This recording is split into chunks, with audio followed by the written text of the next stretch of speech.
ఊరికి నేను రెచ్చగొట్టి నారాయణ సార్ ఉండడు ఎక్కడికి పోతాను?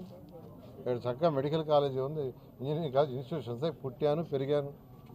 అసలు నేను ఎందుకు చేస్తున్నాను నెల్లూరుకి? నేను కంటెస్ట్ చేయలా, దానికి జవాబు చెప్పమానండి. నేను కంటెస్ట్ చేయలే 2014లో మంత్రి అయ్యా.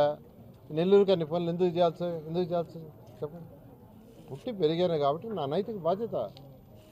రాష్ట్రంలో చాలా మున్సిపాలిటీస్ చేశాను. విశాఖపట్నం బ్రహ్మాండంగా చేశా, విజయవాడ కార్పొరేషన్ బ్రహ్మాండంగా చేశా, గుంటూరు కార్పొరేషన్ చేశా, కర్నూలు చేశా, తిరుపతిని అయితే బ్రహ్మాండంగా తీర్చిదిద్దాము. అదేవిధంగా నెల్లూరుకి అయితే దోమలు లేని నెల్లూరు టౌన్ చేయాలని అండర్గ్రౌండ్ చేశా. ఇప్పుడు అండర్గ్రౌండ్ పూర్తి అయిపోయి కంప్లీట్గా ఇంట్లో నుంచి కనెక్షన్స్ ఇచ్చేస్తే ఇంకా దోమలు ఉండవు. దోమలు ఎక్కడ పుట్టి పెరుగుతాయి? దోమలు పెరిగేది డ్రైన్స్లో.